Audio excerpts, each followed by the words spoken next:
Alright, so it's time for some more lovely AI-generated Yu-Gi-Oh cards that may be interesting designs, or could just be, like, completely non-functional pieces of junk, or just might be so broken that they are getting printed and the game would literally be ruined overnight if these cards were ever real. We really just don't know what we're gonna get, so...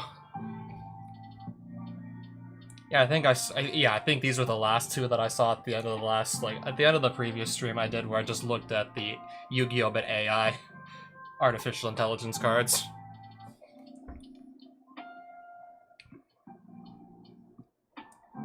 Okay, why does this kind of look like Gameciel's head on... Okay, this isn't Gameciel's body. So what card is this? This is Eidos, the Magistus Divinity Dragon. Oh, so it basically is a kaiju. You can special summon this card to your opponent's field and attack position by tributing one monster they control.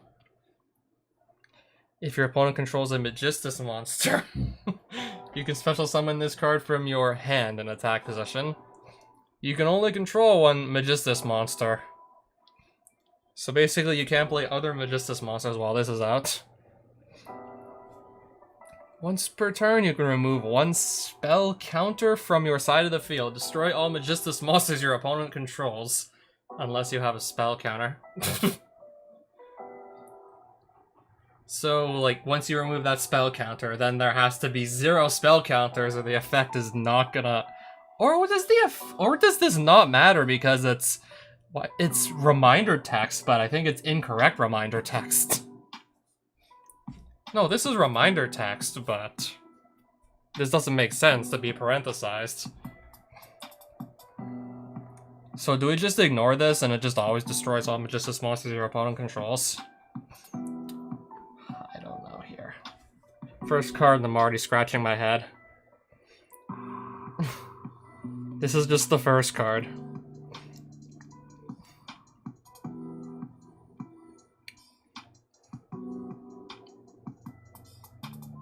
I mean, outside of that, outside of the ambiguity of, like, the last sentence, the card makes sense. It's just...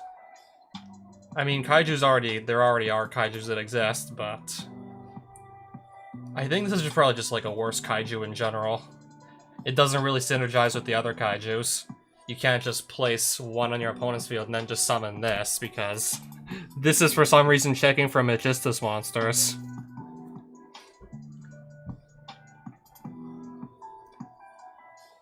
And it doesn't even synergize well with Magistus cards, because once you have this, you can't play any others. I mean, technically, outside of the last sentence, which is just ambiguous, can you just destroy all Magistus monsters your opponent controls, or does there have to be 0 spell counters at resolution? I mean, outside of that, it still reads like a perfectly functional card, albeit a pretty useless one.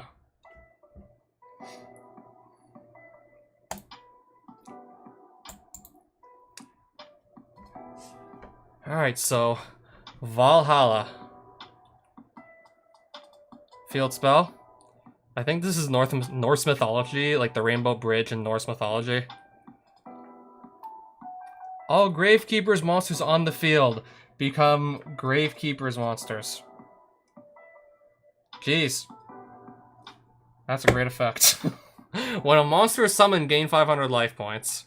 No once per turn on this, so if you just find a way to infinitely summon monsters, well, yeah, you can gain infinite life points.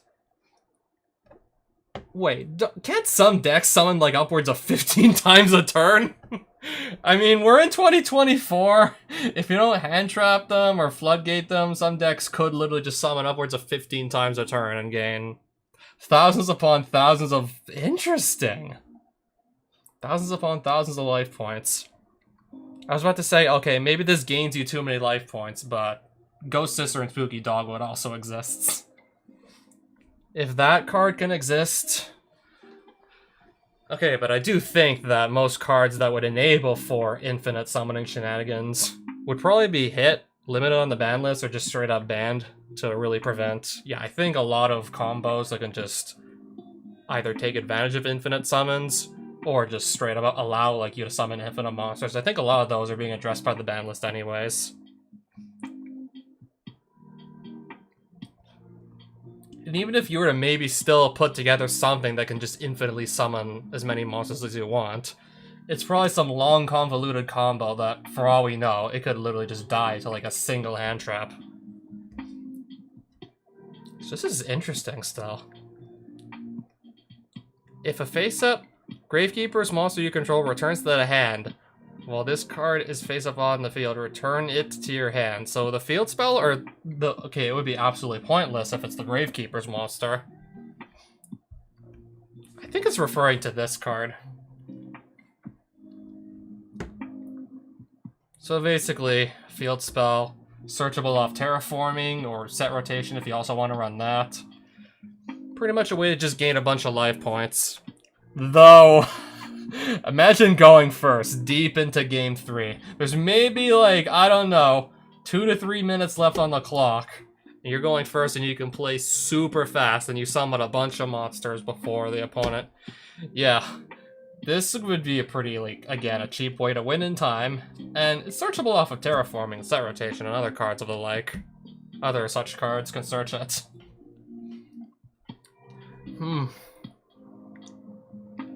I'm thinking, do we really need more cards to just cheese wins in time? Personally, we don't. I mean, Ghost Sister Spooky Dogwood is already a thing anyways. I really feel like this could go either way. I'm still leaning towards saying no anyways, but this could go either way. As to whether or not a card like that could be printed, where you just activate a field spell and while it's on the field, you gain 500 life points every time something gets summoned. It could go either way. Personally, Gravekeepers are mentioned so they can search it or something. I don't know. A name like that, literally mentioning Norse mythology, and it's got nothing to do with the Nordic cards. And barely anything to do with the Gravekeepers either.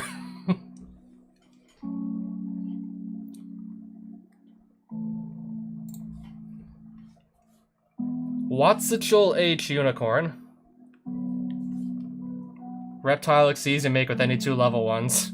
If this card is equipped with a Watsichel Monsters Union, all effect monsters your opponent controls become effect monsters of the Union monster. Also, you cannot declare attack to all the monsters except for a rebuilded or Xyz monster whose original attack is 4,500.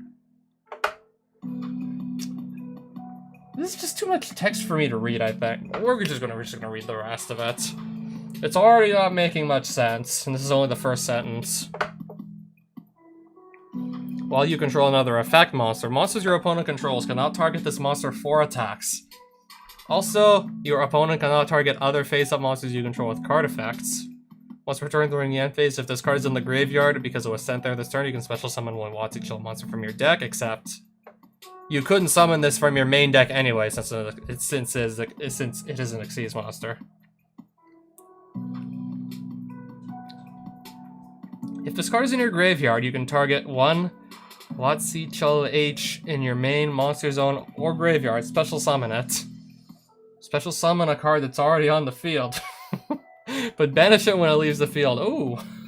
You can only use this effect of... Well, okay, at least it can summon from the graveyard, so it does actually... It can act... That effect can do something.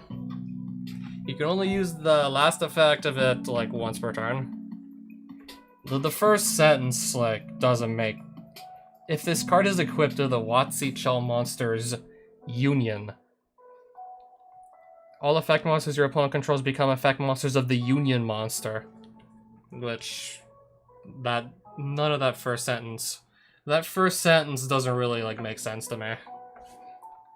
Rest of the card is reasonable enough, but the first sentence just ruins it for me. I don't even know what's supposed to be going on with it. I can't even tell you what's supposed to be going on there. Next card. Spellstone Tentacles. Dark, level 3 spellcaster. Once per turn, you can target one monster your opponent controls. Okay, this is not a quick effect, apparently. Equip it to this... Oh, dang. Once per turn, quick effect. Target one monster opponent controls, equip it to this card. When a monster is equipped to this card by this effect, you can destroy cards on the field up to this card's attack. So you can destroy up to 1,000 cards on the field, non-targeting. Then you can add a 1 equip spell from your deck to your hand that lists the equipped monster and its text. What are the odds you're ever gonna add anything off this effect? That is hyper-specific. And then you cannot special summon monsters for the rest of this turn except Dark Spellcaster monsters.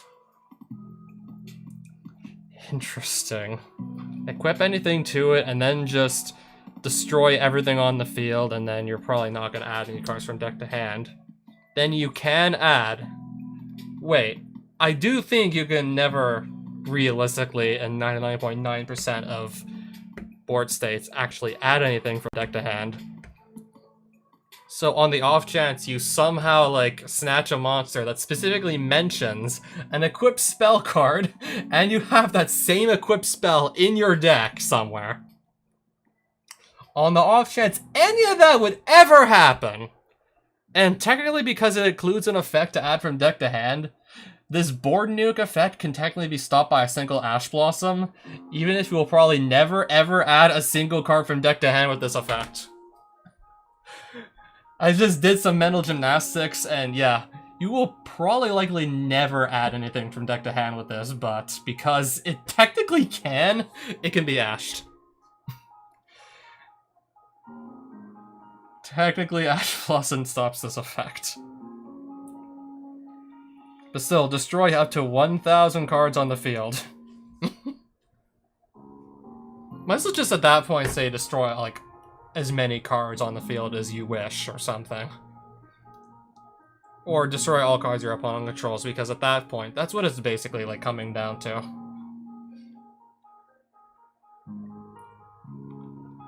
Yeah, like, one-sided board nuke that can be stopped by an Ash Blossom is basically what we're looking at. I want to say print it, because that's not the only thing that can just stop this monster, but... Ah, what the hell.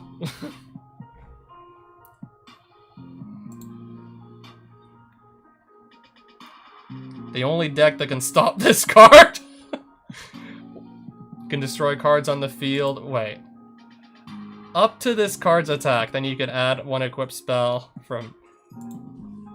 I've seen the image at least like 5-6 times, but how does Mike's 2,000 card deck counter this? I've seen this at least a good like 5 or 6 times, and yeah, this picture never gets old. Yeah, this was back when Yu-Gi-Oh! Did not have a maximum deck size limit, and I think one of these guys was actually, or at least was close friends with a judge at the German Nationals he went to with this 2,000 plus card monstrosity of a deck that, and yes, this is the deck box. Right here, this is the deck box they had to carry it in. Not just that, this deck is full of cards that just force you to, yeah. This deck was also filled with cards that let you just search your deck for something to put it wherever else. Doesn't matter what you search your deck and where you put the card afterwards, but you have to shuffle it. But how do you effectively randomize a 2,222 card deck without it taking, I don't know, half a round to do so?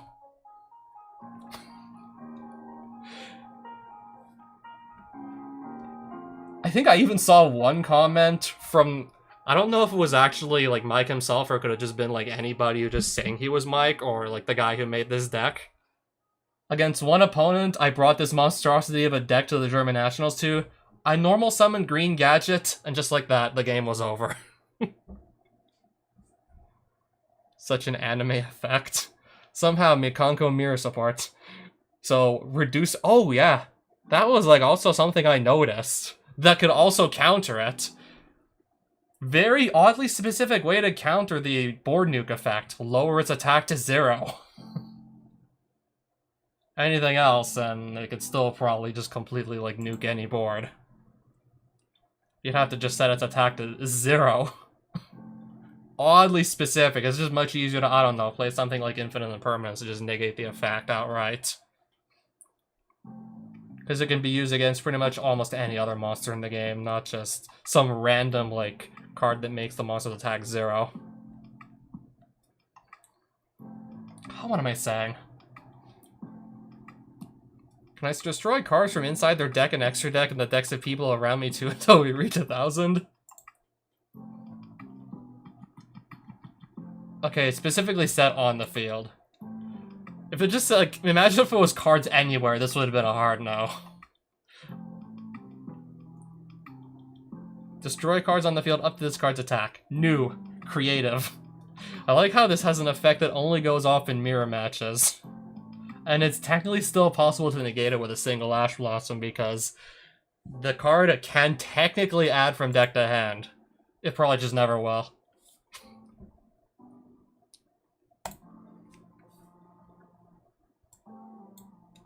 Alright, what is this synchro we got here? Delta Saber Master. Level 10.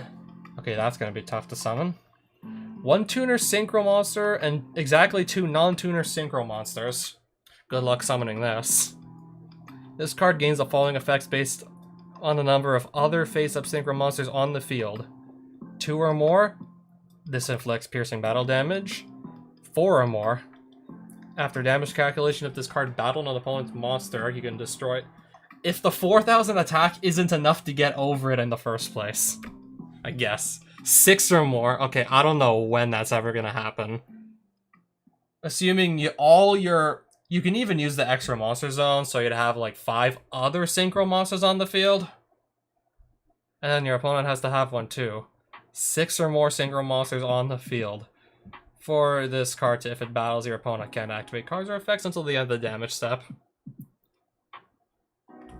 Okay, so it doesn't do enough. It looks like it doesn't really do enough for all the hoops you have to jump through to summon it. It's printable, but no one will play it, I don't think.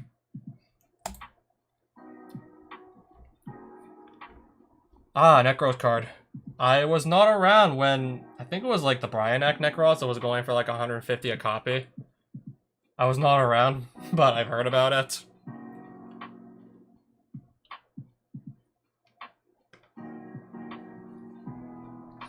So what is this one? Another Magistus card, apparently.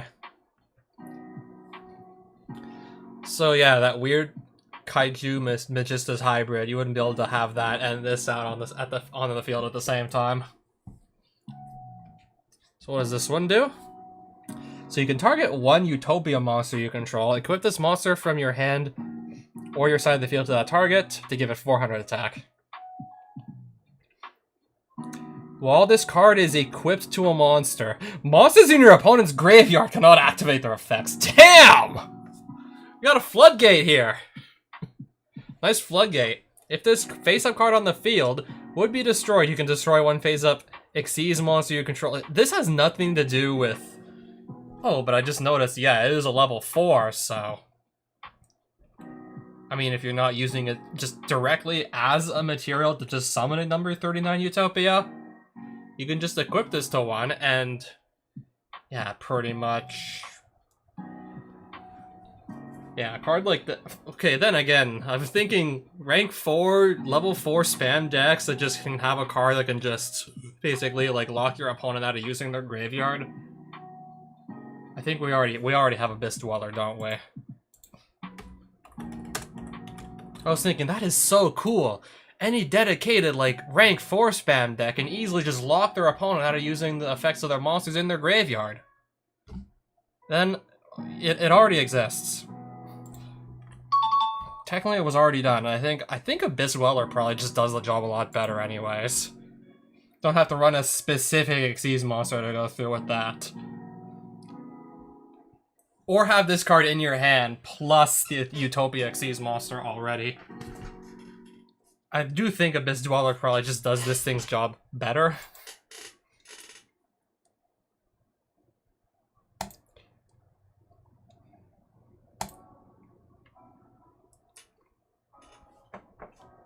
Alright, what is Hysteric Scroll?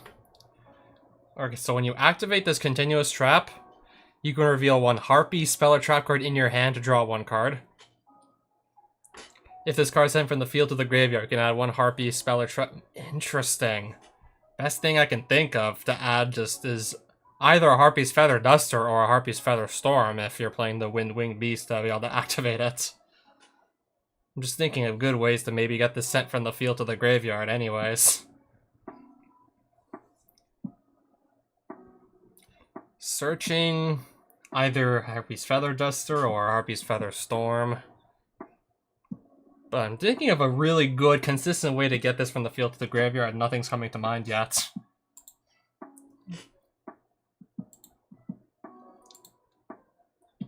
Sounds like definitely an interesting tech choice for those 2 cards I mentioned. Pop this with Hunting Ground search cards like Feather Duster and Feather Storm sounds pretty damn good to me.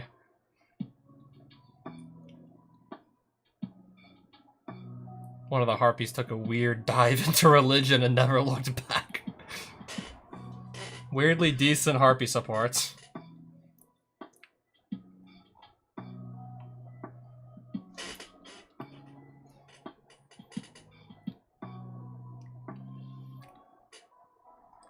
Did the AI know about hunting around popping your own cards?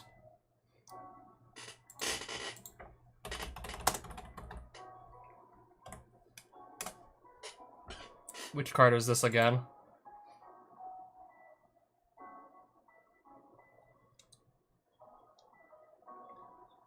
Okay, I definitely think I've seen this card before, but I never really bothered to read it. If any Harpy Lady or Harpy Lady Sisters is summoned, the player who conducted that summon can destroy a spell or trap on the field, so... Oh, wow, that's actually good synergy. So this, which is a Harpy's spell or trap, so that synergizes with the scroll, which searches another Harpy card. That's very believable. This is a very believable, like, Harpy trap card. Weird scroll, but it's believable. Alright, so who's this? And you make this apparently with any 2 normal monsters. Reinforced Human Malabranch. Must first be special summoned by shuffling the above cards you control into the deck. 2 normal monsters. Wait, cannot be special summoned from the extra deck. So how do you summon this thing? How do you summon it? Unless you play something that just says ignoring the summoning conditions. Must be special summoned from your extra deck. Cannot be special summoned from the extra deck. Make up your mind. During the end phase, if this card is in the graveyard because it was destroyed by battle or card effect and sent there this turn, special summon this card. If this card is in the graveyard, you can special summon this card if it banished when it leaves the field. You can only, but...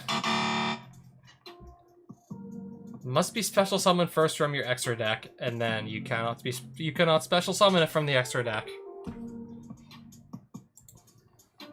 Makes 0 sense. Last part. Wait, what last part can you loop indefinitely? It says you can only use each effect once per turn. I don't see where the infinite loop is. Born to leave the graveyard. Forced to stay in the extra deck. Being able to contact fusion any 2 normal monsters into a 10-star that can recur itself is probably good, right?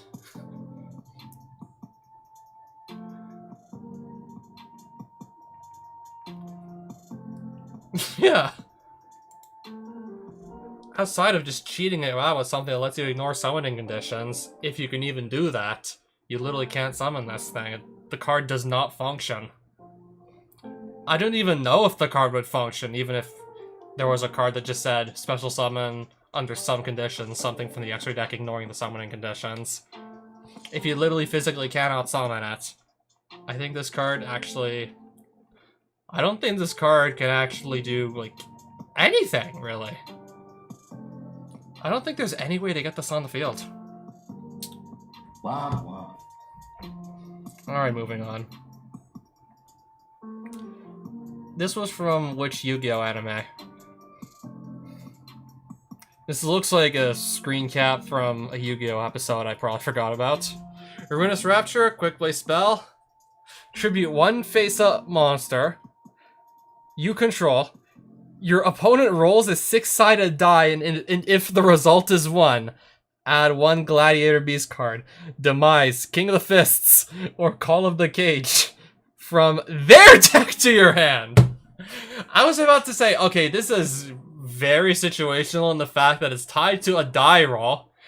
5 out of 6 times you tribute something for literally no effect. And then it got even, it somehow got even worse. It somehow got even, like, even shittier the further down I read. Add 1 Gladiator Beast card. Okay, Demise King of the Fists. I don't think that's a real card. Or a Call of the Caged. I think the AI just hallucinated here and made these up on the fly. Add 1 Gladiator Beast card from the opponent's deck to your hand. And if the opponent just doesn't have, well, in 2024, so if you're not playing like Edison format, what are even the odds you're gonna run into a Gladiator Beast player anyways? So yeah, even like 5 out of 6 times, you're just tributing a monster for no effect. And even if theoretically you got a 1 on your die roll. Okay, even if we don't factor in the odds of you just whiffing on the die roll, like the odds of you, I think, actually getting a card off this, probably easily less than 1%. Nope.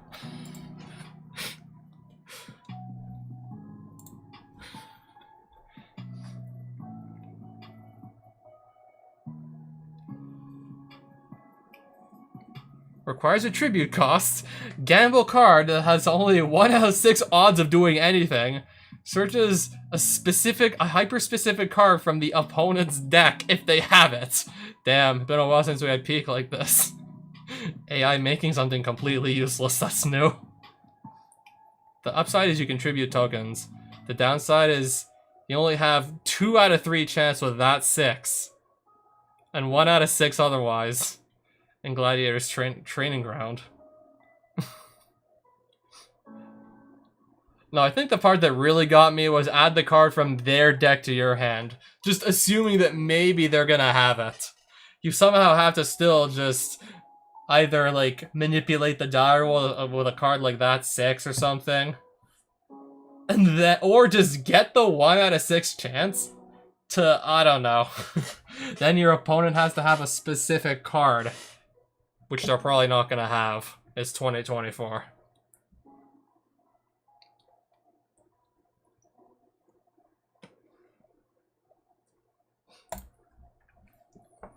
Okay, now we're looking at 2 worm cards. Worm Master. Doesn't really look like a worm to me, but regardless, let's read on. Cannot be normal summon or set. Must first be special summoned from your hand by banishing 1 light and 1 dark reptile monster from your graveyard while you control no monsters. This is already going to be hard to pull off. Reptile is typically like the weakest monster type in the game. They don't really get like good support. I mean, if they ever did, Snake Rain would become like busted overnight, most likely. Especially if it had to do with just effects in the graveyard. Really not too much going on exciting in the world of reptile monsters. During the end phase of this card with special summon this turn, return it to the hand. Why would you do this to yourself? It's already hard enough to bring out as it is. 1 light reptile and 1 dark reptile. You have to control no monsters also. And then if it's still on your field, if for some reason you wanted to just jump through those hoops, you have to go do that again. Unless maybe the AI thinks it's in a universe where there are plenty of light and dark reptiles that want to be banished. It's a functional card, but yeah, like, as I probably said, who knows, like, dozens of times. It's something literally nobody would ever play. Oh, also, it can only, like, return from the field to the hand once per turn, so let's just say you summon 2 copies. You get to keep 1.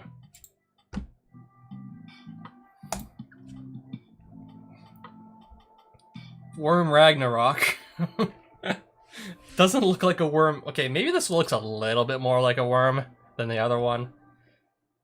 Must be special summon from your hand by banishing all light and dark reptile monsters from your graveyard.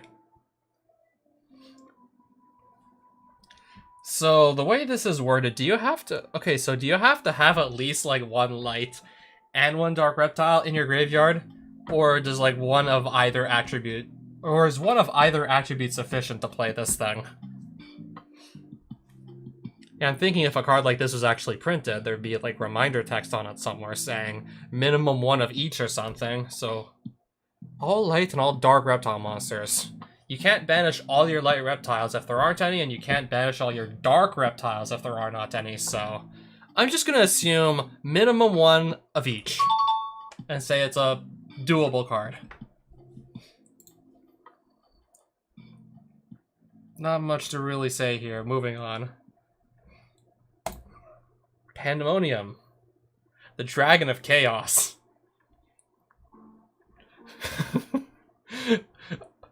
Okay. Let's start from the top. So 2 Link monsters that were Link summoned using this card as oh boy. 2 Link monsters that were Link. Okay, how does this work? Okay, you have to summon this with 2 Link monsters that are specifically Link summoned using... Okay, so how do you summon those Pandemonium Dragon of Chaos to summon, well, the Link monsters you need to summon Pandemonium, the Dragon of Chaos? During your main phase, you can toss the stones that you use to activate this card's effect. Jeez, I get to start throwing rocks at my opponent? If this card is destroyed by Battler, if this card in its owner's possession is destroyed by an opponent's card effect, you can set... What? You honestly just lost me. I don't know where you lost me first. Like, throwing stones or 2 Link monsters that were Link summoned using this card as material. We gotta start throwing rocks at each other.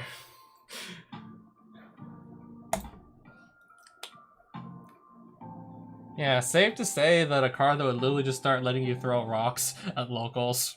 There's no way that would ever get printed. Yeah, last thing we really need to have in the game is just a bunch of people who are like really pissed off about like the $200+ playset. Not even the playset, like $200 a card. So $600 a playset for Fuelos.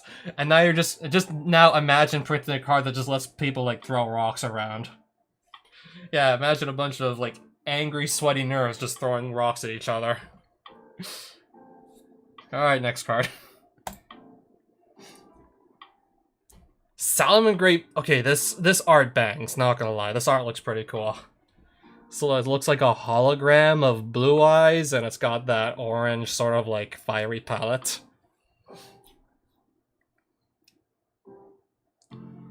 Alright, so what does the card do? Cannot be normal summoned or set. Must be special summoned from your hand by having 5 or more Salamangreat monsters in your graveyard. When this card is special summoned, you can target 1 level 8 dragon or beast warrior monster in your graveyard. Special summon that target. Your opponent cannot activate cards or effects in response to... This doesn't have much to do with Salamangreats, but... This really just looks like something Konami could theoretically print as yet another piece of, like, nostalgia bait. This is, like, nostalgia card, like, number, like, 1052 or something that Konami's printed in the last couple of years. And it gains an additional effects based on how many more Salamangreat cards are in your graveyard. 8 or more. Goes up to 38 and 36. 10 or more, it can attack up to 2 monsters per battle phase. Perfectly doable. Number Chaser. Okay, so we have an Xyz tuner. The fact that it's a tuner is probably not coming up. 2 level 7 monsters to summon this. Okay, so generic rank 7. Gains the following effects based on its rank, times 300. Rank 4 or lower. This card becomes rank 5. Rank 5 or higher. This card becomes rank 6. Rank 7 or higher. This card can attack directly. So I'm guessing it just gains all of these effects. Does it gain them all in sequence?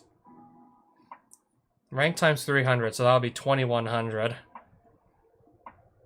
But there's only 3 effects here. Okay, even if you were to theoretically stack, like, I don't know, some of these effects, like, hundreds of times, making it, I don't know, making the card, like, rank 6, like, say, like, 200-300 times is just redundant. So it becomes rank 6, and then it can't attack directly because it became a rank 6. What the fuck is going on here? Pardon me. I don't know what's going on here. Maybe some people in the replies figured it out. This is like a Rube Goldberg machine of an effect just to say it's actually a rank 6. 500 damage. Oh my god, broken. Rank 7, look closer. Rank 6. So it can't actually attack directly. So since being 7 is higher than 5, it becomes 6, so it loses the attack directly. Go home, AI, you're drunk.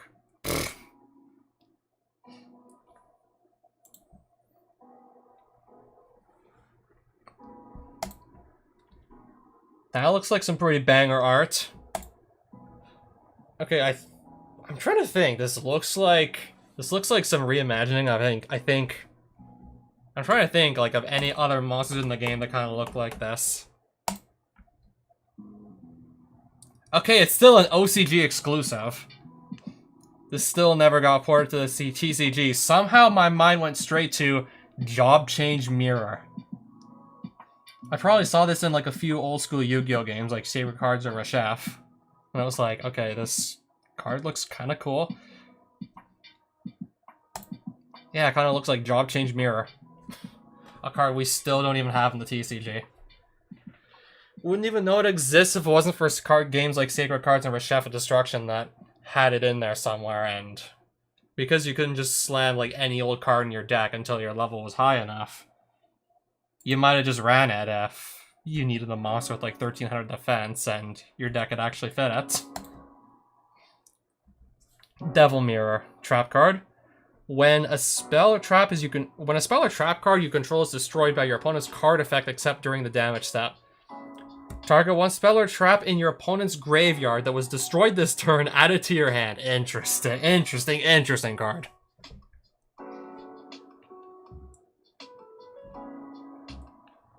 So I'm guessing, yeah, you just chain this in, or you start a new chain after one of your other spell or traps gets destroyed. You flip this, and one spell or trap in your opponent's graveyard that was destroyed this turn.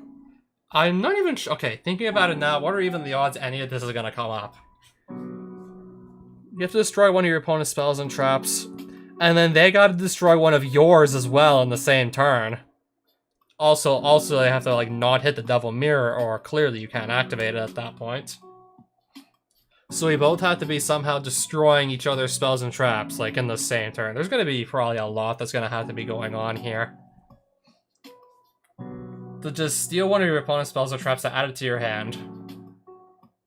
If you grab something archetypal and you're not playing like the same deck they are, it's pretty much useless.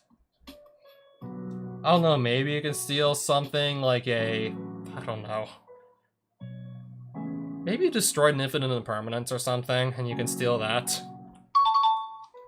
I'm just thinking what you could steal with this that might actually be of use.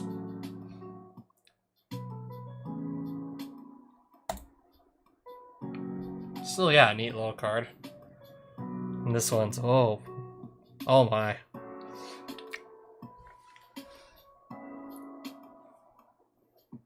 Nice assets on that fearsome hoot. Alright, so this cannot be normal summoner set. It must be a special summon by a card effect. If a card in your possession is destroyed by an opponent's card. Okay, so if a card in your possession is destroyed by an opponent's card and sent to your graveyard, you can special summon this card from your hand. Okay, this should be easy enough to summon then. If your opponent destroys one of your cards, you special summon this. When this card is destroyed by battle, you can special summon as many Harpy Lady as possible from your graveyard. I think like the Harpy Lady, the vanilla monster, right? But their effects are negated, and they're destroyed during the end phase. I think it specifically has to be like the vanilla monster. Okay, then again, what am I saying? There's probably at least like a couple of other cards that are always treated as Harpy Lady, or they're treated as Harpy Lady in the field or graveyard. Still interesting.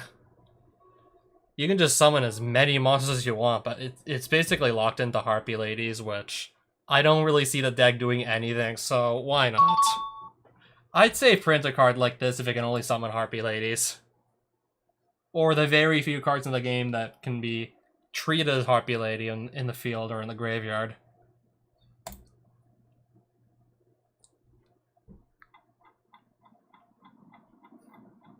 What am I looking at? What is the next best of the fitting room?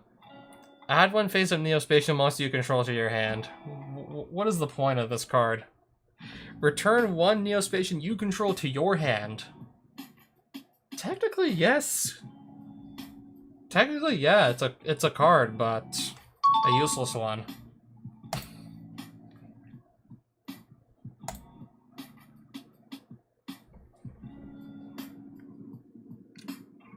Lionel, Lord of the Aesir. So we got another... Okay, here we have like a generic, like level 10 synchro.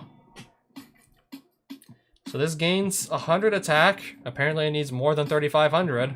100 attack for each beast-type monster in your graveyard. If this card destroys an opponent's monster by battle, inflict 1,000 damage to your opponent for each beast-type monster in your... Holy shit. 1,000 damage to your opponent for each beast-type monster in your graveyard. Okay, now this got pretty interesting pretty quickly. I'm trying to think of any like decks that just want to dump a bunch of beasts into the graveyard. Nothing's really coming to mind.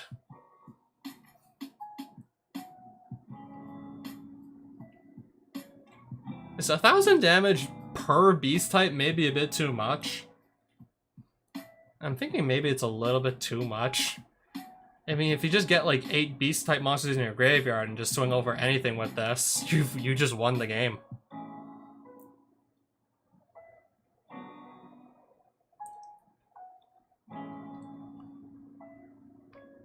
I guess someone mentioned to me like a deck that might be able to just completely abuse this, and I'll change my mind.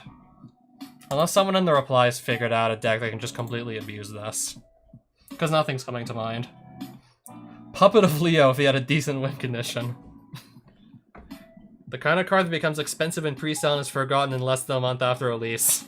2 years later, a new archetype appears, and this becomes expensive again.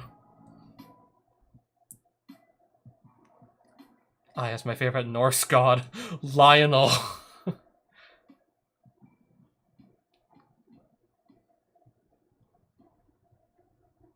Seven to 8 beast types and graves on OTK. Yeah, this is banned instantly. Beast Rain 1.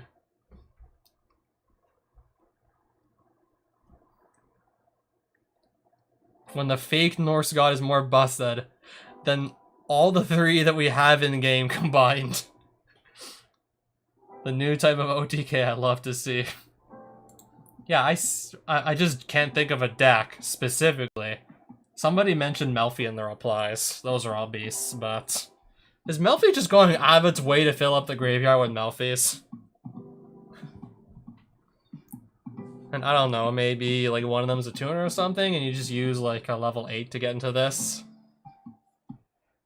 So... Melfi and... First level 8s that come to mind these days, Horus? Melfi, what Melfi Horus sort of abomination deck would be able to like make use of this card to just OTK, I wonder anyways. I'm trying to imagine like the Melfi Horus like hybrid that would just use this to like somehow like get an OTK going second.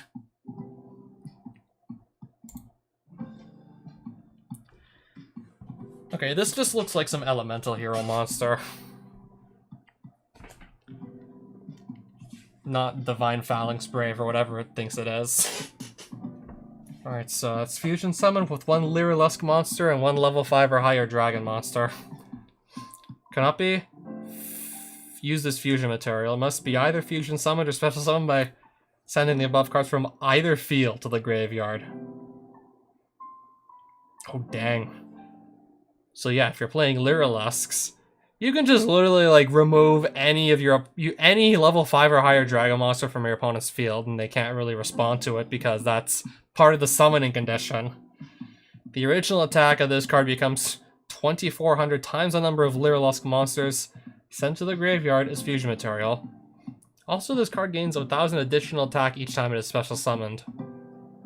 So it's somehow like it needs to just track the number of times a card with this name was special summoned during the game. So it says 26, but it becomes 3,400, I think. If this card is fusion summoned, or no, if it's destroyed, you can add one Lyrilusk card from your deck to your hand, which you can only do once per turn.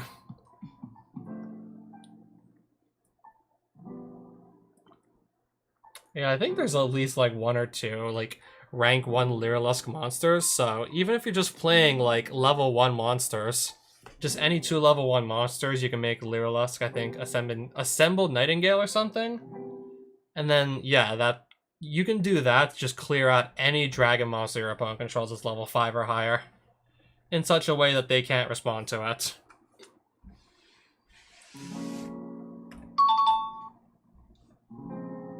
Curious, but yeah, like, very interesting concept, I must say.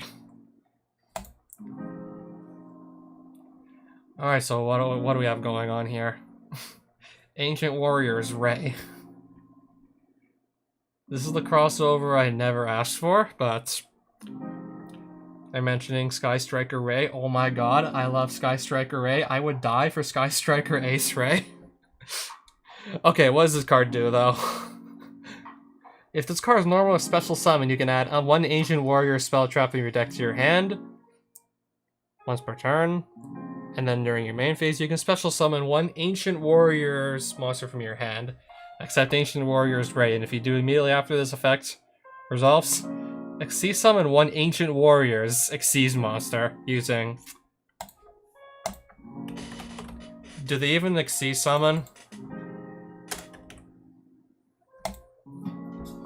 Does this archetype even have Xyz monsters?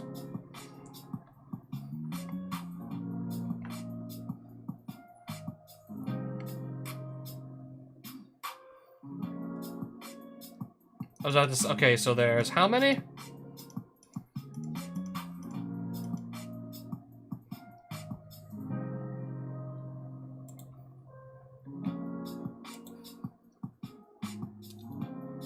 I've literally never played this archetype before, so I have no idea. Okay, so far it just looks like a bunch of effect monsters. Okay, we got a Link monster here. A bunch of main deck effect monsters and one Link monster.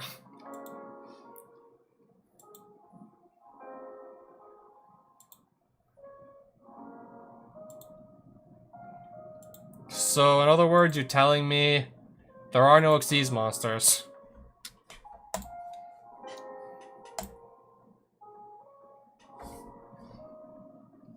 Alright, here's the other one. Here's Ancient Warriors Rose. If this is normal or special summon, you can target one Ancient Warrior spell trap in your graveyard, add it to your hand. If your opponent would banish the cards from the graveyard, you can banish one Beast-type Warrior Ancient Warrior monsters from your graveyard instead, and if you do special summon this card from your graveyard in defense position, then you can banish one card your opponent controls or in the graveyard.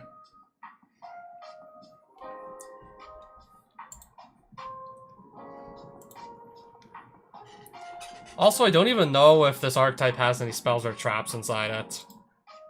I don't know if they got spells and traps. Okay, they do, but are they treated as Ancient Warrior spells and traps or not?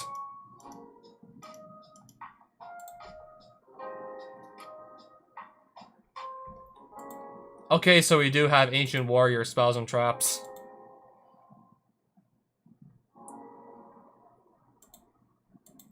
Okay, these do exist. But the Xyz monsters do not.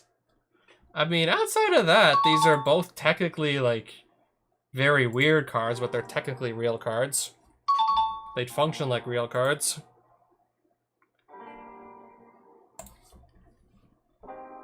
Tiger Shark. You can ritual summon this card with Tiger Shark's Calling. Once per turn, quick effect. You can reveal one water monster in your hand. Look at your opponent's hand also if you activate any of the following effects. Destroy one other water monster in your hand or field. Or if your opponent destroys all monsters in your hand by battle, then send one card from their hand to the graveyard with the highest attack of... What the fuck is going on here? I'm gonna read this one more time, and it's still probably gonna make 0 sense. Once per turn, quick effect, you can reveal one water monster in your hand. Look at your opponent's hand. Also, if you activate any of the following effects, destroy one other water monster in your hand or field. Or if your opponent destroys all monsters in your hand by battle, then send one card from their hand to the graveyard with the highest attack among those destroyed monsters. The last sentence makes logical sense, at least. At least the last bit of it reads like an actual card. If you activate any of the following effects, which ones? Look at your opponent's hand. If you activate some effects, destroy one other water... some effects we don't know. Destroy one other water monster in your hand or field. Or if your opponent destroys all monsters in your hand by battle, then send one card from their hand to the graveyard with the highest attack among those destroyed monsters. It's still not sinking in.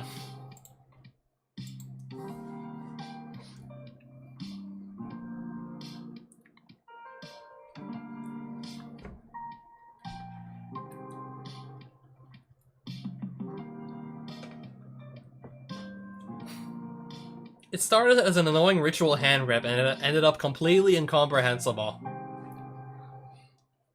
Oh great, another water ritual that hand rips. Wait, what the fuck? I actually threw up while reading this and got a headache. Trying to cook the second part of the effect.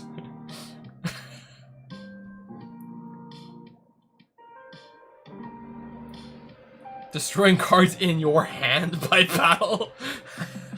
I had a stroke mid-sentence. What went wrong with that? You can reveal one water monster in your hand, have a stroke, and then continue playing.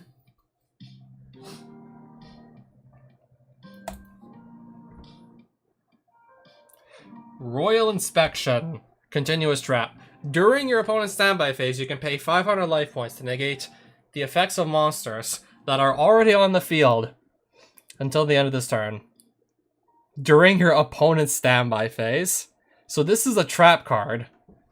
Going first, best case scenario, you set it. Opponent's standby phase, they have no monsters out. Pay 500 life points to negate nothing.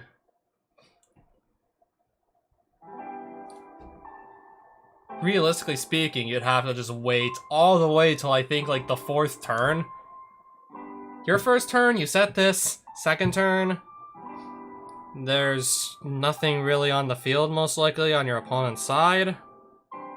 They haven't taken any turns yet, unless maybe they can play stuff during your turn. It's entirely possible. Third turn, yours again, and then 4th turn, maybe there'll be more monsters to negate.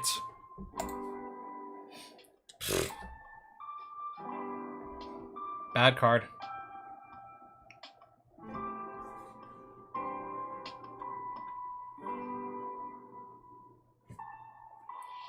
No once per turn, so you can pay until you're at 500 life points if you... Wait.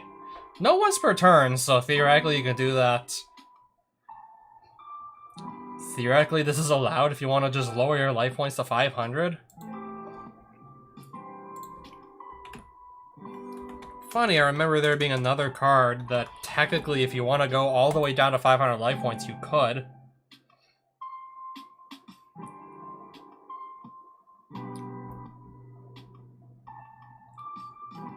Yeah, I think I remembered hearing something about this card being used in conjunction with self-destruct button to just end games in ties over and over again. Because I don't think, for inspection either, it's limited to once per turn, so you can just keep on, like, lowering your life points in increments of 500 till you're, like, at, well, of course, 500 life points. Yeah, Inspection's effect can be activated multiple times during the same standby phase. OCG rulings. The effect can be activated once during... Okay, so... This was an old ruling. Can you not do it this way anymore? So, Royal Inspection. Which even has, like, the same guy... It's the same guy! I think even the guy with, like, the mithril armor, the mithril plate body, and the mithril plate skirt. I think that's the same guy, too. It's the same art and everything, just zoomed in and mirrored. I say, like, no, just because the art was copied wholesale from, well, Inspection. But theoretically, like, the card itself... But which ruling would we go with? Which ruling do we go with? Do we just base it off of the rulings for the actual Inspection? I wanted to see if maybe in the tips section it just mentioned still this is useful for lowering your life points. Maybe that was a very old ruling that no longer holds true back in the day.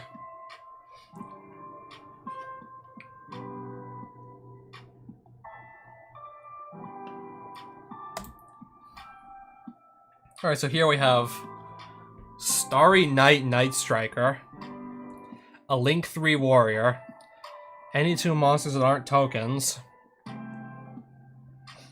Once per turn during your main phase, you can target one face-up monster your opponent controls. Until the end phase, this card's name becomes that monster's original name and replace this effect with that monster's original effects. This is just a generic Link 3 like any deck could more or less make. Copy any monster's effects. Interesting. If this card in the monster zone is destroyed by a battle or card effect, you can place this card in your pendulum zone. I don't know why we need to be doing that. I don't know what we're supposed to gain doing that. Then if we play pendulums, we can't use the pendulum zones.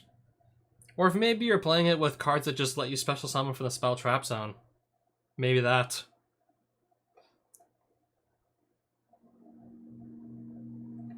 I do think it's doable.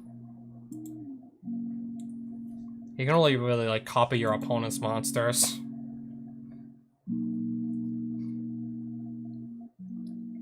I'm wondering how this is supposed to be, like, FTK material. Just copying any monster's, like, effect. Probably, but... Need effect to become whatever it wants. Has no reason to go to the pendulum zone.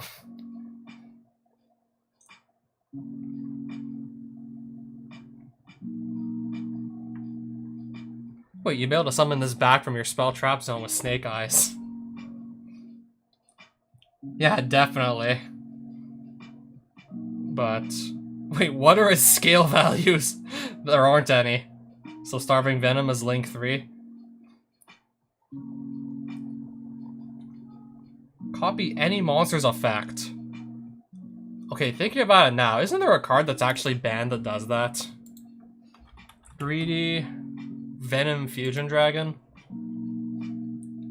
Or am I mixing this up with... Starving... Okay, what Starving Venomy Dragon was banned?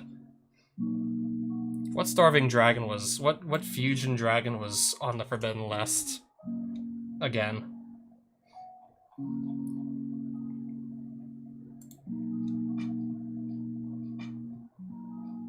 Starving...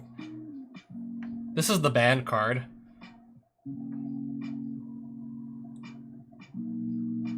You can target... Okay, so this is the card that's banned and has the effect to target any monster on the field or in the graveyard. That just... So... Okay, clearly somebody, like... Clearly people have absolutely broken this card. Probably mainly, I would think. I think they mainly probably broke the card with the fact they could just literally, like, copy effects of... and soft once per turn. And you can copy the effects of any monster on the field or in the graveyard. At least this is just restricted to only, like, copying the effects of your opponent's monsters.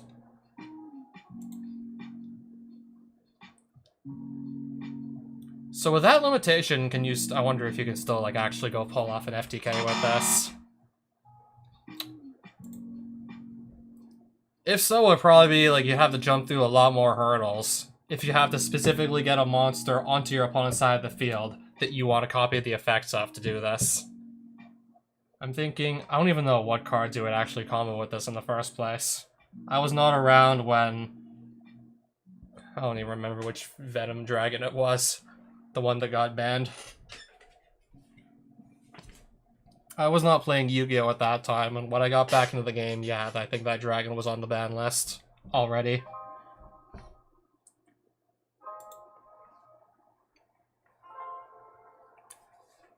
Kuji Kiri Wind Worship. Quick play spell. Special summon one Kiri monster from your deck. Then destroy one other Kuji card in your hand and or face-up field with a different original name than the summon monster. If this card you control is destroyed by a Kiri card's effect and sent to the graveyard, special summon one Kuji monster from your deck with a different name than the destroyed monster. It cannot be destroyed by card effects. You can only activate one Kuji Kiri Wind Worship per turn. Do any of these cards even exist? Kiris and Kujis, do they exist? I don't know.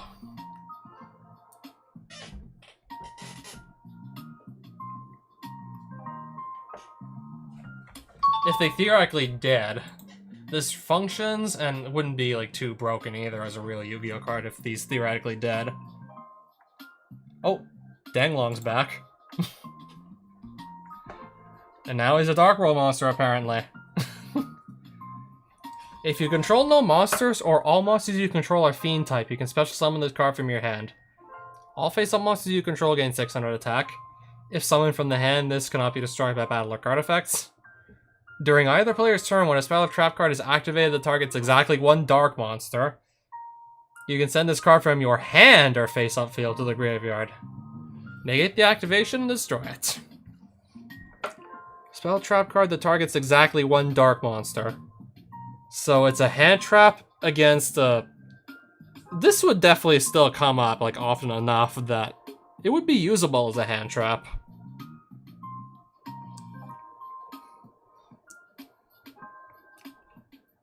No real synergy with the actual Dark Worlds, but I guess as a standalone card, it's believable.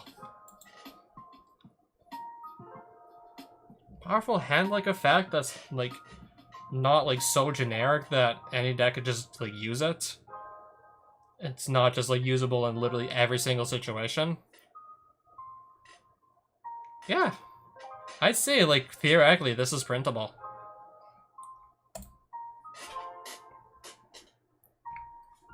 Worm Knight Alexandrite. Okay, so it's a generic rank 4. Once per turn, you can detach one Xyz material from this card. Then target one face-up monster your opponent controls. It gains 2,000 attack for each monster on the field until the end of this turn. Why would we want to do this? Why would we want to give our opponent's monster a bunch of... Unless, I don't know. Unless there's synergy with... Aren't Mikonkos like the ones that can just crash into your opponent's monsters, and if they're equipped with an equip card, instead of like you, they take the battle damage? I think Yubel is also doing that too, but just like a lot more efficiently. Attacking into your opponent's monsters with 0 attack monsters that don't die in battle, and with like one of the new like continuous spells, they can actually do the damage that would have been dealt to you to the opponent instead.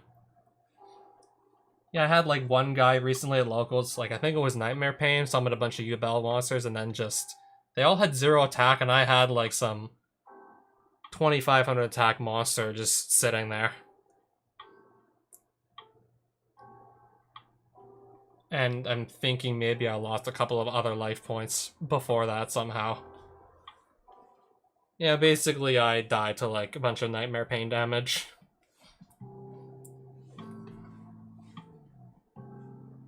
Yeah, so that would be a strategy. Make one of your opponent's monsters have like 10,000 plus attack, and then just crash him a Conko with an equip spell or like any Yubel monster while Nightmare Pain is on your field, and just win the game by redirecting the damage you would have taken to them instead. Definitely feels like a real strategy. While this card is in your graveyard, if you control a face-up Xyz monster you control, you can special summon this card, but it has its effect negated, and if you do, it has a rank 5 or higher exceeds monster's material. Where do you go and take the rank 5 or higher exceeds monster? Just from your extra deck, or do you just attach it from your extra deck or something? Outside of that little confusing, like, tidbit at the end. I say it's doable also as a card.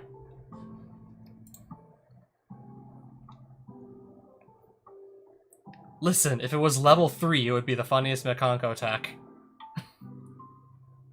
This would absolutely be used for OTK shenanigans. That was one of the first things that really came to my mind. This looks like it is used in a very gimmicky Amazoness Swordswoman OTK. Yeah, just spam a bunch of rank 4s, get this on your field, make an opponent's monster have like 10,000 plus attack, and just crash this into their monster and profit.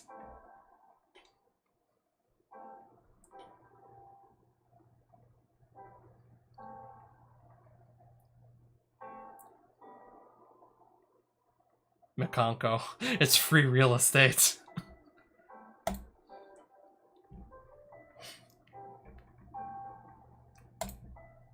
The Resonator. When this card is normal summon, select one card in your opponent's graveyard. And then that card is treated as a trap card. Return that card to the hand during the end phase. This is a quick effect. If this card has a face of Resonator monster as an Xyz, then it's a main deck monster. You can detach one Xyz material from this main deck effect monster. Destroy outside cards your opponent controls. Unless there's an Xyz monster that can just copy a monster's effect. Because this can't get Xyz this can't have monsters attached to it as material by itself. So that doesn't make sense. Now, what the hell is this thing? Naturia Dried Anticolor. What is this? What is this? Level 6 plant synchro with generic materials. If this card is synchro summon, you could banish all cards your opponent controls. Pfft. Also, for the rest of this turn, other monsters you control cannot attack. I think it's still too busted. This is a generic level 6 synchro that can banish all your opponent's cards. So what if only this can attack? Once returned during the battle phase, you can target one of your banished level 5 or higher plant monsters and one card in your opponent's graveyard to return both of the hand. Also, during the battles phase specifically, and not a really, like, efficient way to just buy back your banished plant monsters. Has to be level 5 or higher. And your opponent... Well, okay, then again, you can just give the opponent, like, the worst card in their graveyard that's not going to help them, so... If you know which card is not going to help your opponent in any given moment in time, you can play around the fact that you have to give your opponent the card back. Just give them, like, their worst one. But I don't think any generic level 6 synchro should be just banishing, like, an entire opponent's board. That's probably way too much. Alright, so next card. Vampiric Vulture. Dark Zombie, level 4. Cannot be normal summoned or set. Must be special summoned by card effect. When you take damage from a card effect, you can special summon this card from your hand. When you take damage, you can destroy one random card in your opponent's hand face up. There must be a Vampiric Oni in your graveyard to activate and resolve this effect. There can only be one Vampiric Oni in your deck. Okay, so how are we supposed to verify ahead of time that there will be exactly one Vampiric Oni in your deck? I guess we would just have to theoretically put the card on the limited list and never take it off due to, like, the design. Due to, like, literally how the cards are worded and designed. Wasn't, like, Twin-Headed Behemoth on the limited list for the longest time because you can theoretically summon it once per duel from the graveyard? Okay, like, per copy or, like, per, like, card? Or per copy or, like, per name? Since it was ambiguous at the time, if theoretically, like, the once per duel would only apply to like a specific copy of that card. Konami just put that card to 1 and left it at 1 copy for years, just to be like 100% sure that it was in fact a once per duel effect to revive itself. I'm guessing Vampiric Oni would probably get the same treatment if it was a real card. When you take damage from a card effect. Also, there is not even a once per turn on this, so if you somehow find a way to just ping yourself, just do damage to yourself multiple times in a turn over and over again. If you find some crazy way, convoluted way to damage yourself multiple times while you have the appropriate board setup and the hypothetical Vampiric Oni in... I can't speak right now. If you have this on the field, Vampiric Oni in your graveyard, and you somehow have a combo to just ping yourself, damage yourself multiple times, you can literally just rip your opponent's entire hand before they get a chance to play. Oh, Fizz is hi. Do I have chat? I think I have chat overlay. Yeah, I do. I'm just trying to imagine what combo lets you just damage yourself as many times as you want. Because if such a combo exists, noticing how there's no once per turn on this, you could theoretically just destroy your opponent's entire hand before they can ever use it. Yeah, one of the most powerful effects in all of Yu-Gi-Oh! Is to just hand rip, destroy, or just look at cards in your opponent's hand to just take them out of their hand. Whether it be put them in the graveyard, or in some cases also shuffle them into their deck, or just banish them. Hell, even in one case, there's a trap card that makes you pay 2,000 life points, reveal your entire hand, select one card in your opponent's hand to banish, and then give it back to them at the end of their next turn. And even that is still too powerful. Even that card is still too powerful to this day. You're talking about the graveyard, right? I'm guessing it's already live by now, right? So even just like looking at your opponent's hand to rip one card out of it is ban-worthy. Good God, imagine the entire hand. So, for not just that reason, but others, don't print it. Should be live tomorrow. So mainly just the graveyard, it's like a new game mode.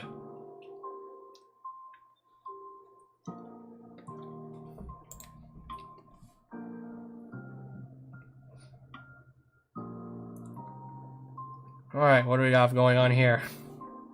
A Dream Mirror Atlantean monster.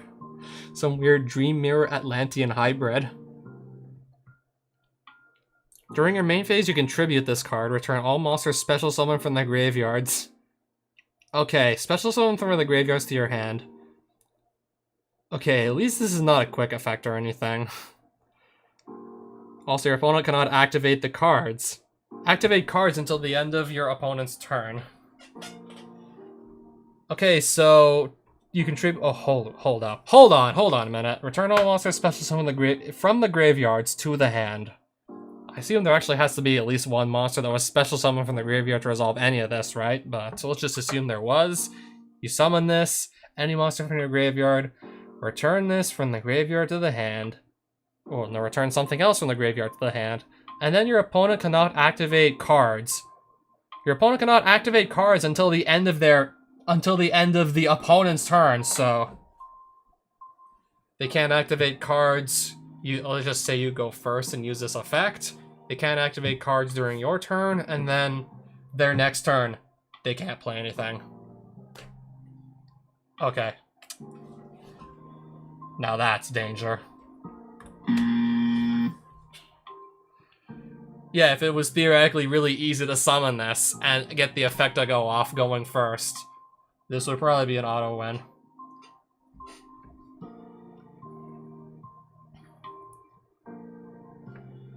You're still asking me for the house tour?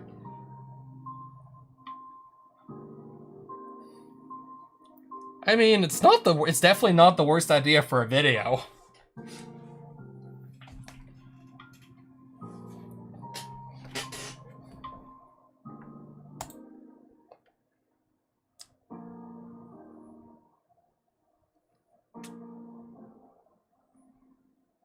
I'm trying to think if it was either you or maybe it was Debug.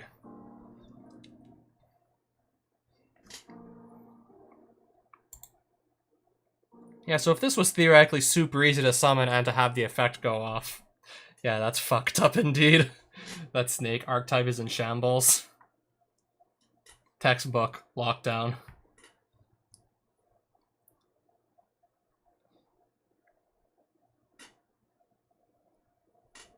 Luckily, it could only be done during the controller's main phase. That's what I thought, and then I just kept reading further down the card. Your opponent cannot activate cards until the end of your opponent's next turn. So that also includes their turn too. Dream Mirror still not good. Perfect super poly target against Atlantean Dream Mirror. Nice. Jesus fuck. 2 archetypes with no synergy between them, and you get to Calamity Lock your opponent.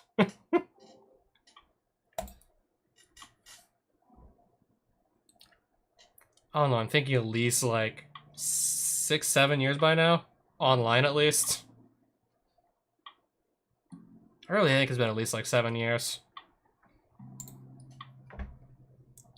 Like, holy shit. That's a long time.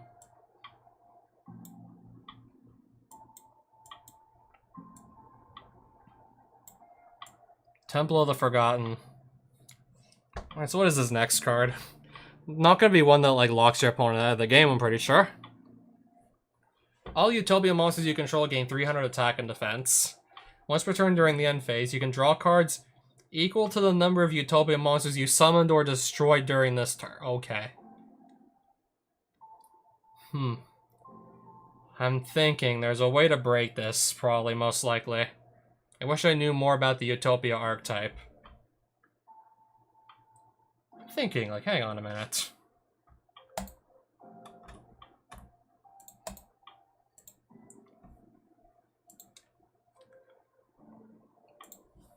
Number 39 Utopia.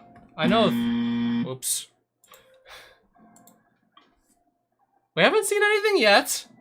We have not seen anything just yet. So this can be summoned with any 2 level 4s. Okay, that much I remember. All I remember is that there were a lot of them.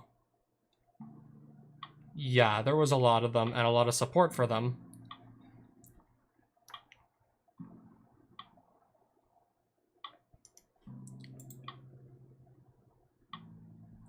You can also... Okay, I thought there was at least one Utopia monster. You could just exceed summon using another Utopia monster as material, so... Okay, really easy to just turn any 2 level 4 monsters into 2 draws. You summon the 39. Yeah, you summon this with any 2 level 4 monsters. And then you just rank up into this.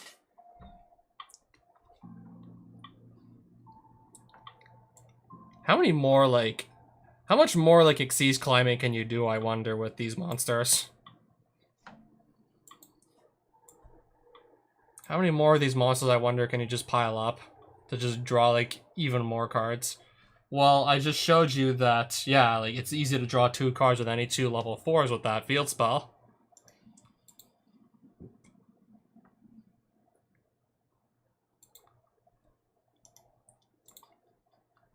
I do not remember what most of these do.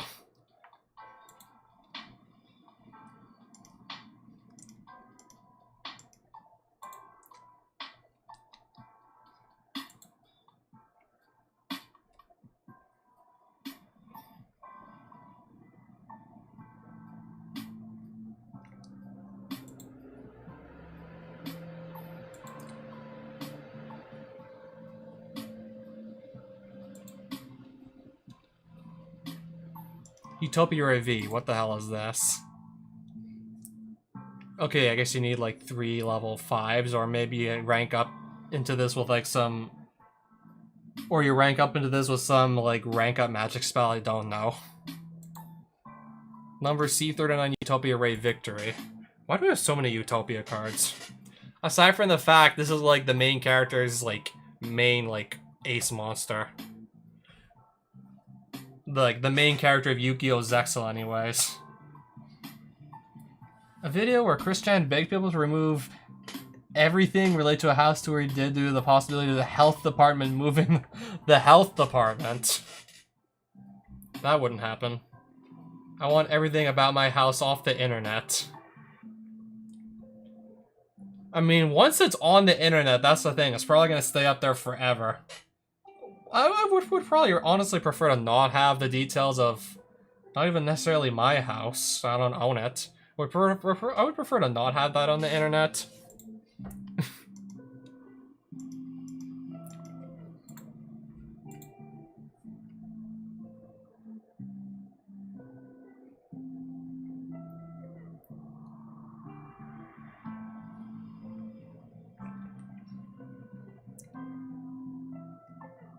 Okay, that also just only ranks up on a number like 39 Utopia.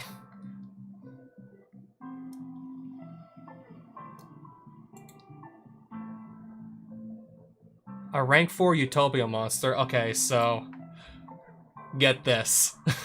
This is the line.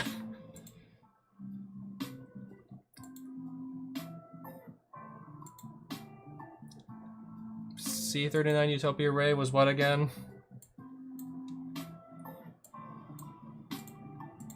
Okay, so I think I've put the combo together. So, with any 2 level 4 monsters, if you want to just draw 3 cards at the end of your turn, okay, then again, you'll need like 3 extra deck slots to do this. So, with any 2 level 4 monsters, you go and Exceed Summon this bad boy. Then you rank up your Utopia into a Utopia Ray. And then you rank up that into a number S39 Utopia the Lightning using this rank 4 Utopia monster as Exceed material.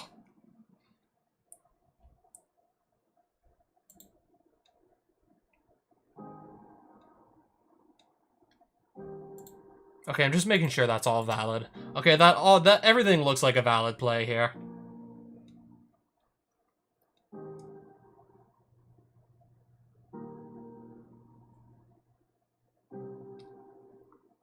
And let's just say you destroy, like, one of those. Let's just say you destroy this also as part of your combo. Then you get to draw 4 cards at the end of the turn.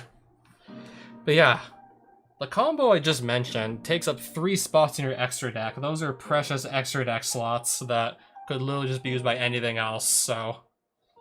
I mean, it seems like a really funny attack. And also, not to mention, it's a field spell, so cards like Terraforming and Set Rotation could just easily search it out. I mean, I still do not feel good about just saying, print a card that lets you draw 3 if you play level 4s. That is one of the easiest monster levels to just... That is one of the easiest levels of monster to just swarm the field with. But a really interesting spin on just the draw 3.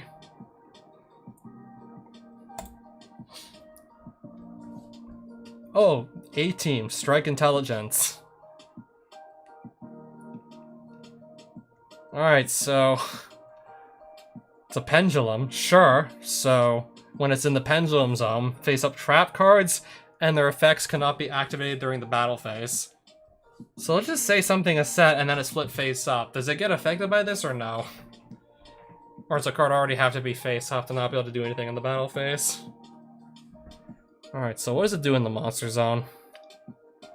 Is that the correct name for your enemy's counter trap cards and their effects when you activate a card or effect? 2 normal monsters. Okay, that reads... This doesn't even read like a... Why are you asking me the question? The card is supposed to explain what it does. It's not supposed to, like, ask any questions. You're not supposed to be the one asking questions. You're supposed to explain what to do. The AI is getting confused again. I love it. Is that the correct name? Question, is that the correct name for your enemy's counter trap cards and their effect when you activate a card or effect? Answer, 2 normal monsters. Gaslight your opponent into believing they didn't activate the right card. Or any card. Solemn Judgment? Are you sure you didn't activate Solemn Strike? This is indeed strike my intelligence. The latest in making your opponent question reality. Nah, clearly this doesn't function within the game of Yu-Gi-Oh!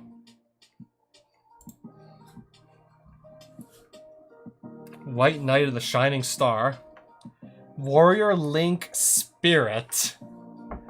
Okay, so it's a spirit you can special summon. I mean, it would have to be possible to special summon, as it's an extra deck monster. One level 5 or higher light monster. You can apply these effects in sequence depending on the level of the light monster used to summon this card. Level 5 or higher during the end phase of this turn, add any light monster from deck to hand. Dang. Level 7 or higher, negate the effects of all other face-up monsters on the field. Level 9 or higher, target one monster your opponent controls or in their graveyard. Equip it to this card as the equip spell that gives a 500 attack. And then once returned during the end phase, because it's a spirit, if it was summoned this turn, return it to the hand. Oh, so you could, if you just keep on, like, linking off level 5 or higher light monsters to summon this thing, you can just keep on resummoning it over and over just to add more monsters from deck to hand.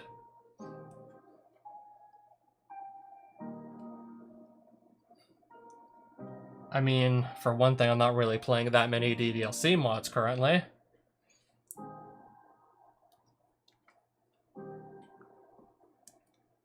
That's not really something I'm doing at the moment, but I definitely didn't forget about it. I know I still have that account, don't worry.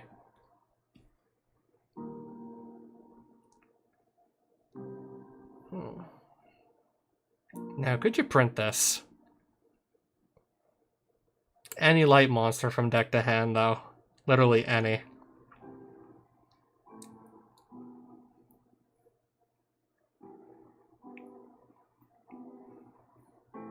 And this card could theoretically just keep on doing it. Seems a little busted.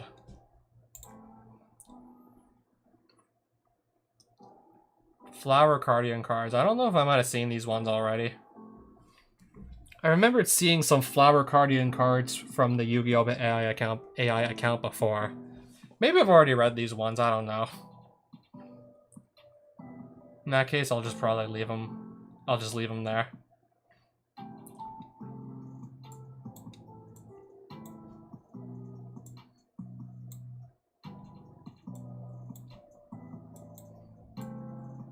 Maybe I'll just look at a couple more and that'll be it for the night. Alright, so I don't think I recognize this one. Flower Guardian Queen Angel. A rank 4 that uses 2 level 4 dark monsters as a material. Once per turn, you can detach one material from this card and target one Flower Guardian monster in your graveyard, special summon it, and then you can't activate monster effects for the rest of this turn except dark monsters. If this card is sent from the field to the graveyard, you can target one Flower Guardian monster in your graveyard, except Flower Guardian Queen Angel, special summon it. Not even once per turn. So how good would this be if it's no once per turn on the second effect anyways?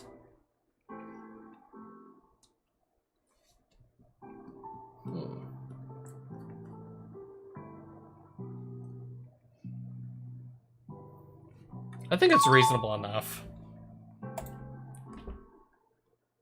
Good question.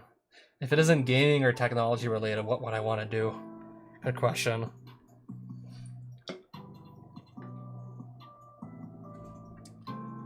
Sad thing is, I can't really think of anything else I'd want to do that's not gaming or technology related.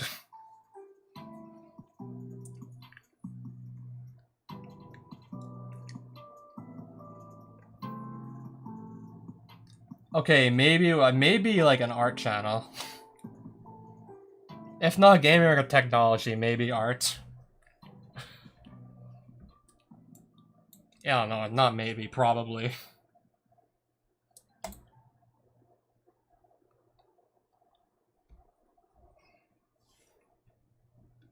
Okay, this card will never be in your hand. Let's just get that out of the way straight away.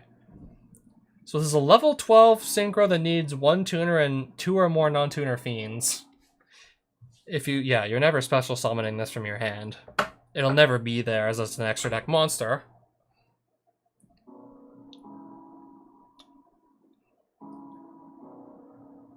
That also does sound like fun though, not gonna lie.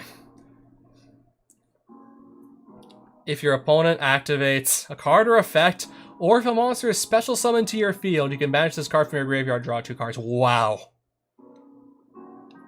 You don't even need to go through the trouble of summoning this thing.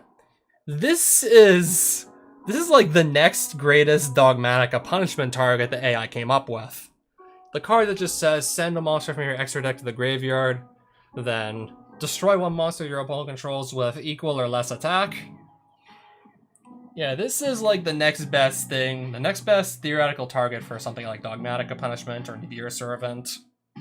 Just anything that lets you just dump...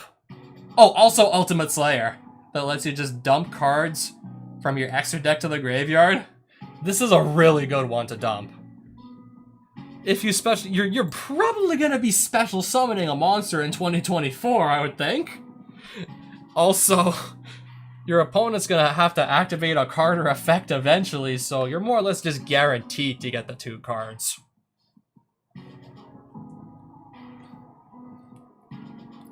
So yeah, you're virtually guaranteed that once this hits your graveyard, unless it's negated somehow, the effect, you're getting the 2 cards. So yeah, just imagine, Ultimate Slayer, your opponent has a Synchro monster, you activate it, and then you send this to the graveyard.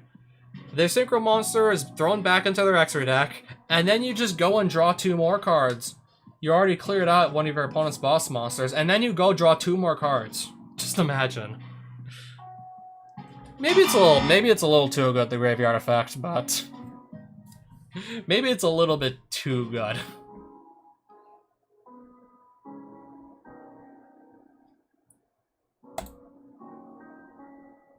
Probably less likely. That is one awkward looking king. King of the road, normal trap. Target 1 monster you control.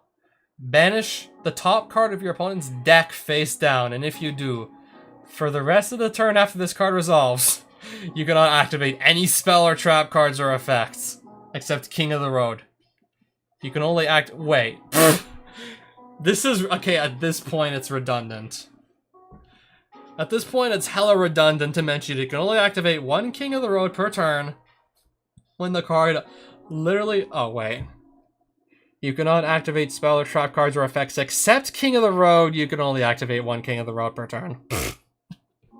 Might as well just straight up state that you cannot activate any more spell or trap cards or effects at that point. And then no need to even have except King of the Road, or... You can only activate 1 King of the Road per turn. No need to have any of that on the card in the first place. Also, yeah, you need a monster to target for costs.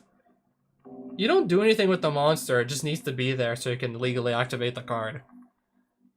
Banish the top card of your opponent's deck face down. 1 singular card.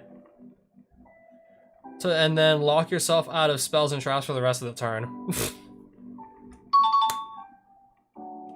Technically, it's a real card, just a terrible one.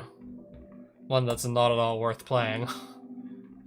Does very little and even locks you out of spells and traps for the rest of the turn.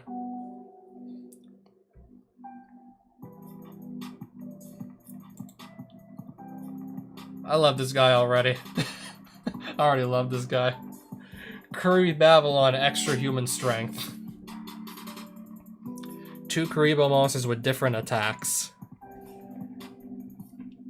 Okay, how many Karibo monsters do we have in Yu-Gi-Oh anyways?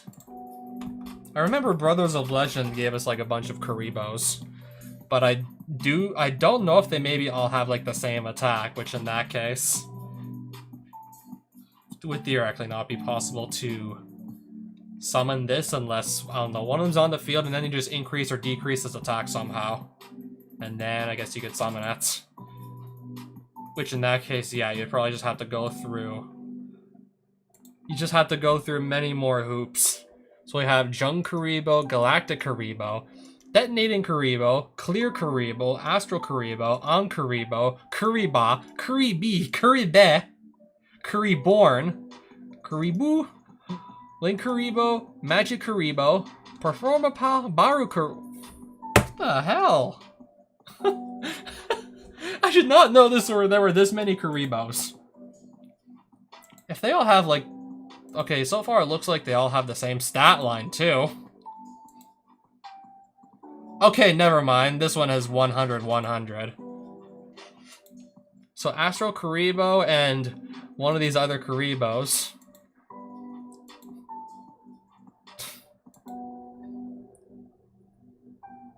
This one's adorable.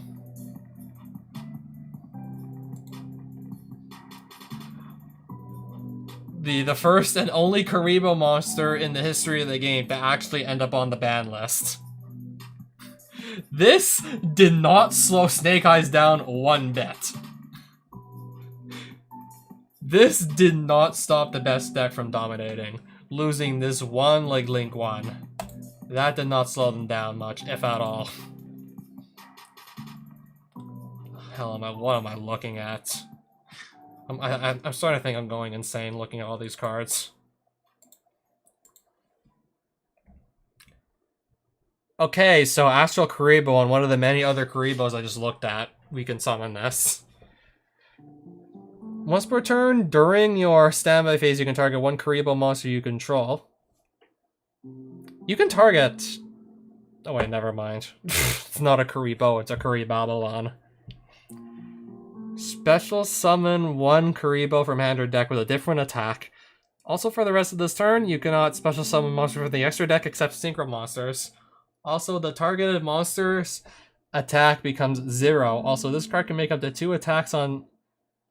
Jeez. Perfect, perfect, perfect effect for a 0 attack monster. The AI was clearly, like, not thinking about half of what it just wrote here. Technically, this is all, like... These are all functional effects, but... Jeez.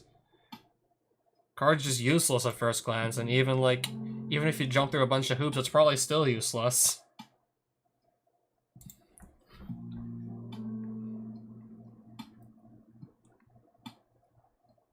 This looks pretty good. Oh, and it's on a quick play spell, so even more flexibility on when you can activate it. It's just you gotta be playing Cloudians. Tribute one face-up Cloudian monster. Return all face-up monsters on the field to the hand, except face-up defense position Cloudian monsters. That is just... actually a pretty crazy... Like, I was gonna say board wipe, but no, it puts the monsters back in the hand. I think this still counts as a board wipe. Pretty damn crazy, if you ask me. Okay, even though, like...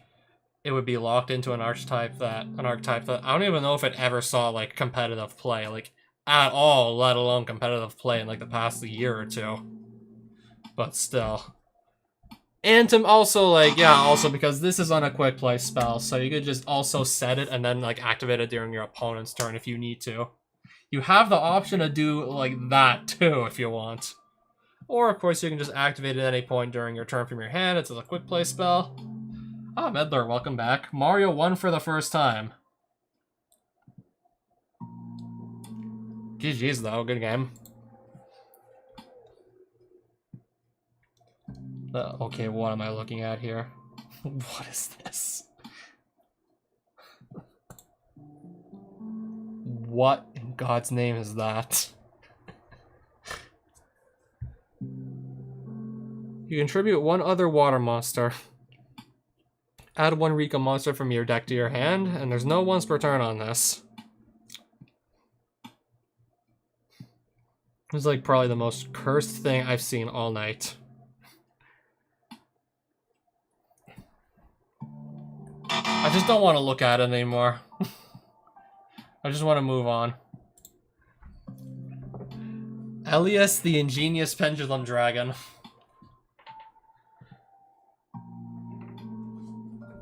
Okay, you can summon this with Fallen of Albaz and any spellcaster type, so... Isn't this just the same materials as Albion the Sanctifier Dragon? Or does that take a light spellcaster specifically?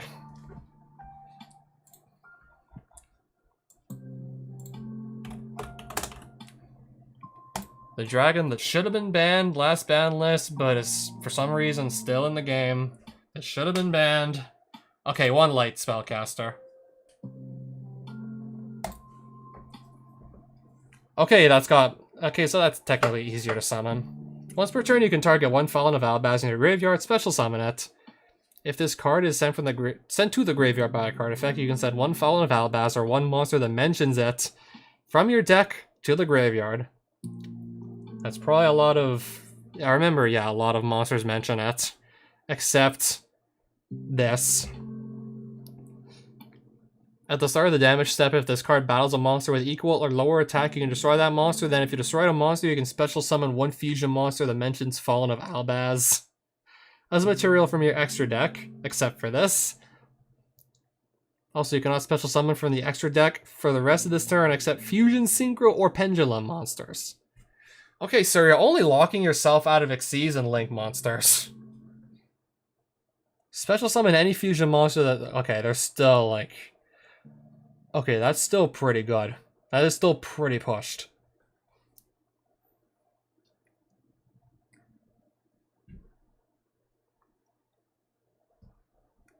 Yeah, just attack into just about anything. Destroy it. Summon... First thing that comes to mind is Mirror Jade straight from the extra deck. Without having to do, like, actually, like, any steps to properly, like, fusion summon it. You can just literally cheat out. Mirror Jade is, like, one of the first thing that comes to mind. It doesn't get the effect that just destroys all your monsters when it, like, leaves the field, though, but still. That is really just nutty to be able to just summon straight from the extra deck. On top of the other effects that this card has going for it.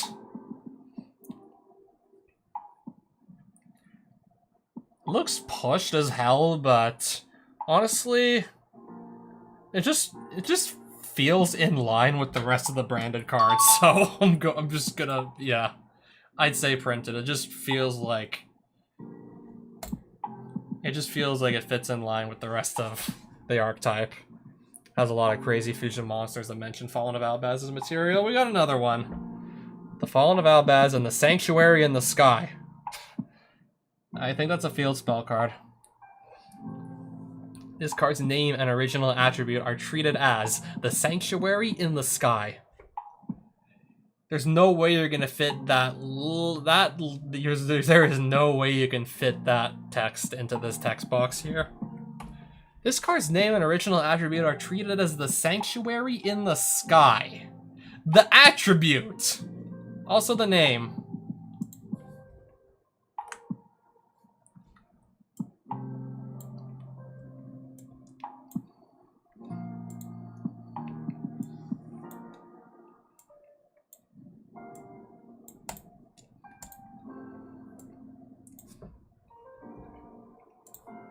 I think I have, like... Oh, whoops. I thought I had, like, the Yugioh font somewhere on my computer. Do I have, like, small caps bold or something? Matrix bold small caps.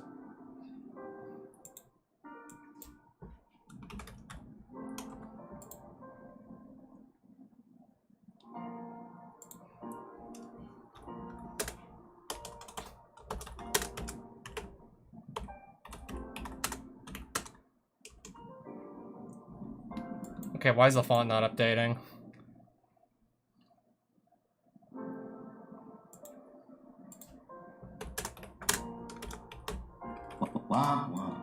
Whoops.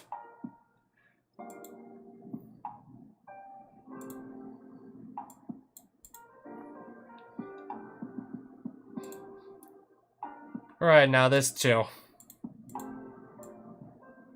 I'm gonna try and fit it in here, but I can't make any promises.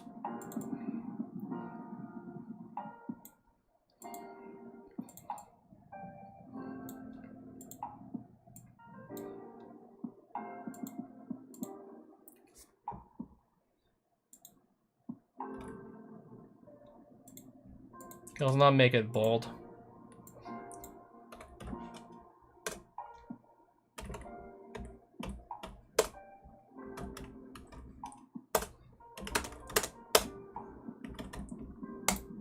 Perfect! Beautiful! This is a work of art!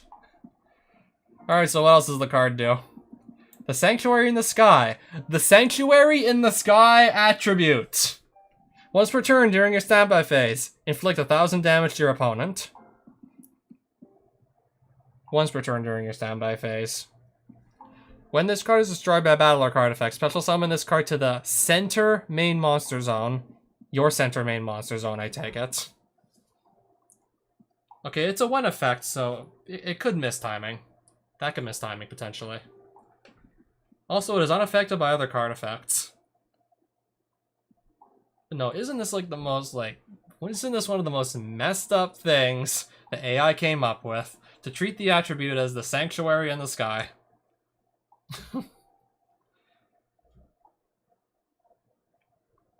I mean, other than that... Also the fact that how you're supposed to fuse a spell card with a monster. I mean, other than that, it's not like a complete and utter failure of an AI card.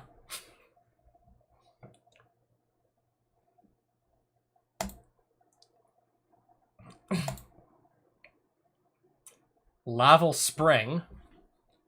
Laval type. Alright. One Fallen of Okay. Why are we getting all these Fallen of Albaz cards now? One Fallen of Albaz and one or more non-tuner monsters. So that would probably have to be a level 1 non-tuner. When this card is synchro summoned, you can special summon one Springen's monster from your hand. Once per turn, you can equip one equipped spell card from your graveyard to this face-up card your opponent controls. Except your opponent doesn't control this. This card gains attack equal to the attack gained by that equipped monster until the end phase. If this face-up card on the field would be destroyed, you can pay 1,000 life points. Destroy one card on the field instead.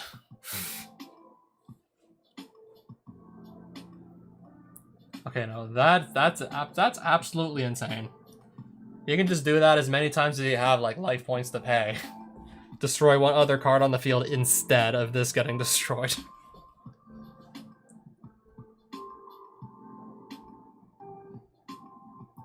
Okay, at least it only only prevents destruction. Other forms of removal can just still get this off the field. But the equipped spell cards effects aren't going to make these, like, I don't think are possible to resolve. Other than that, still a very interesting concept. The one card that's needed to bridge the lore between Dual Terminal and Branded. Didn't think Dual Terminal had a connection to Abyss lore from this one card. Everybody's head is melting on the effect. Are we just gonna ignore the fact that it's a Laval type monster? Bestial Luber plus one level 1 monster.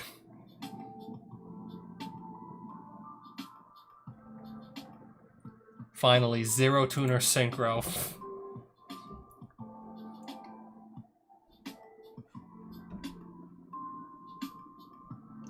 Oh, Fallen of Albaz again.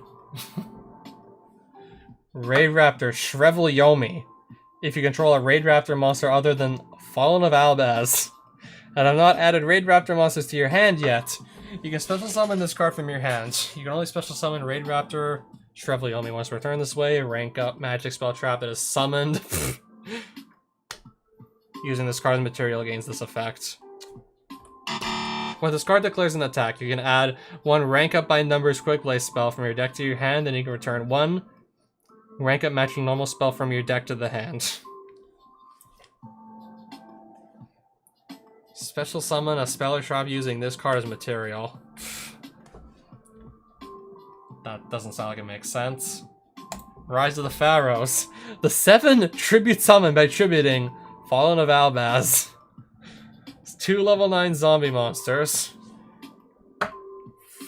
Again, okay, this is just the name of the card. Fallen of Albaz is in the name of the card. If this exceeds summon card is destroyed by battle or by card effect while it's in its owner's monster zone, you can special summon up to 4 zombies from your hand, and if you do, they gain 1000 attack and defense. And for the rest of this turn, you can only special summon a number of times up to the monsters you control.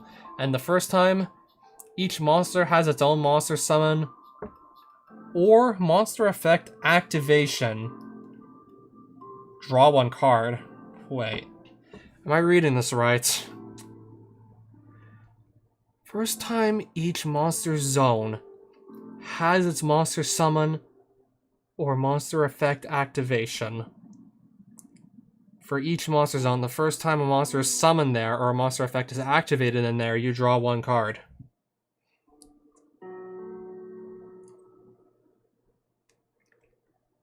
Okay, this has to be destroyed by battle or by opponent's card effect first.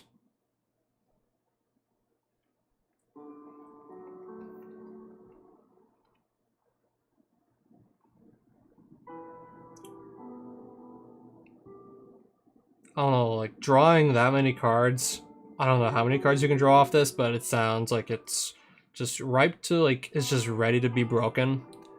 If this card is sent from the hand or field to the graveyard by card effect, you can target 1 zombie monster in your graveyard, special summon it. You can only use each effect of Rise of the Pharaohs, the 7 tribute summon by tributing Fallen of Albaz once per turn. But you do need to go through the trouble of getting 2 level 9 zombie monsters. I don't think that's easy to come by at all.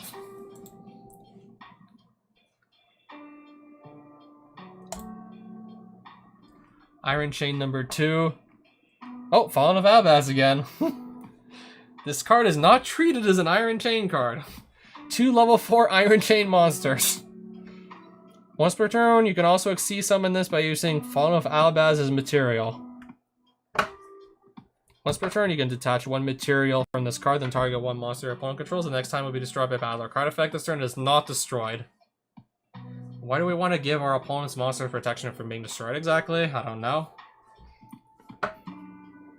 Good to know there's a much easier way to summon this, if for some reason that's what we want to be doing. Yeah, Fallen of Albaz. This is all in a deck that usually locks itself into only summoning fusion monsters, so why do we have this random exceeds?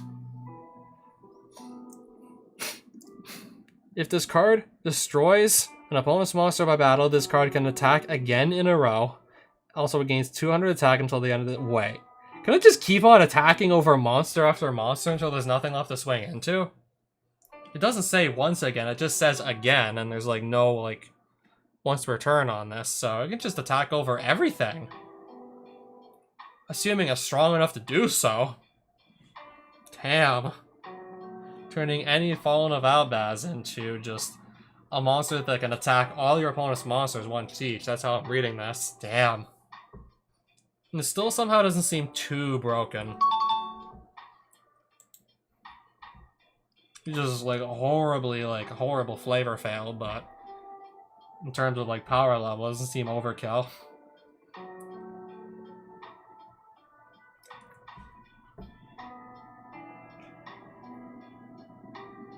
How many more Albaz cards did the AI come up with?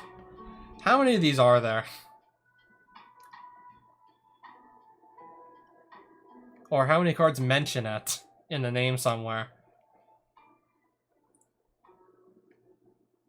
Fallen of Albaz. Dried beans and chips.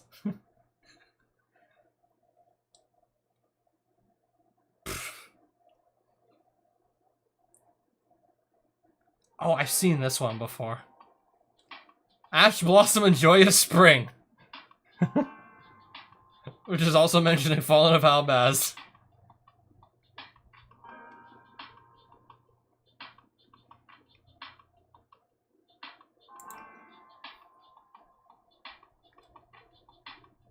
I'm just seeing if this card also mentions Fallen of Albaz. Or am I just going insane here? Okay, maybe it doesn't. Next week, or yeah, that whole week was Fallen of Albaz theme to showcase the myriad of ways he keeps showing up in the generated cards, followed by the Sanctuary in the Sky and Umi. The results are about as cohesive as the material and effects of Brig Grand the Glory Dragon. Probably because there's just a lot of cards in the card pool that exists in modern Yu-Gi-Oh! There are like a lot of cards that exist that specifically mentions Fallen of Albaz, so the AI must have just, by pure coincidence, because there were so many, was more likely to just pick up on the name Fallen of Albaz and just go randomly mention it on a bunch of whatever cards. Yeah, there are lots of dragon types. There are lots of recent, like, fusion dragon types that mention Fallen of Albaz as material. And lots of cards that mention Fallen of Albaz as material. Some Despia cards that mention Fallen of Albaz as material. A bunch of branded cards that mention Fallen of Albaz as material. Branded got, like, a lot of support cards. They started, I think, like, they really started getting them, like... I think starting like Dawn of Magic. No, I think even further back before Dawn of Majesty. And we're getting cards all the way up to I think like Cyberstorm Access or something. Like like branded just like has. It's a huge archetype. It's a huge archetype.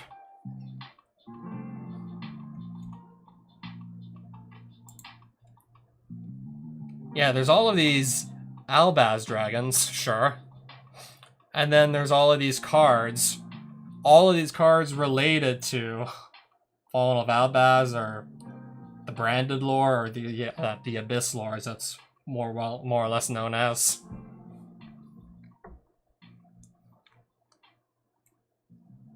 Yeah, it's like a large, like, in-universe Yu-Gi-Oh! Story with all these cards. All of these cards that are part of the story in one way, shape, or another. These are, like, characters from, like... Yeah, these are all characters that, like, the main protagonists, like Albaz and Ecclesia, like, encounter. I remember, like, something they encountered in, like, I think this specific order. Pardon me if I forget any, because I probably will. They encountered Sword Souls. They encountered Therions. Sprites. Well, no, Tri-Brigade first. Definitely Tri-Brigade first. So Tri-Brigades, Sword Souls, Therions, Sprites, and I'm still probably forgetting a bunch.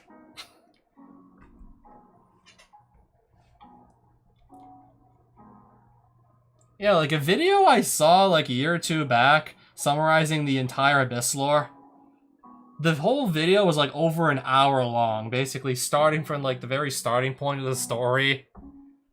Yeah, like where Dogmatica was introduced in Rise of the Duelist, all the way to the end of that Abyss lore with...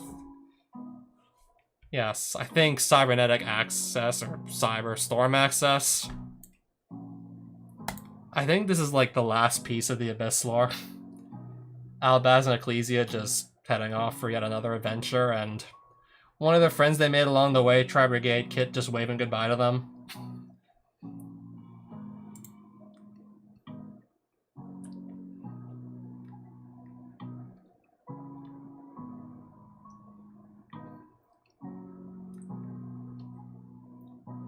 Albaz the Ashen, Incredible Ecclesia the Virtuous, Springens Bronga, Springens Pador, Springens Rocky, multiple, Tri-Brigade Kit, Tri-Brigade Fairycheat the Baron Blossom, Tri-Brigade Mercurier, Tri-Brigade Shuri the Ominous Omen, and Tri-Brigade Rugal the Silver Sheller appear in this card's artwork. Okay, I see Kit, I see Albaz. I see Ecclesia, where's the rest of them? Where are the rest of them? Maybe they're like so tiny and microscopic I can't make them out. Like I can't even tell that they're there.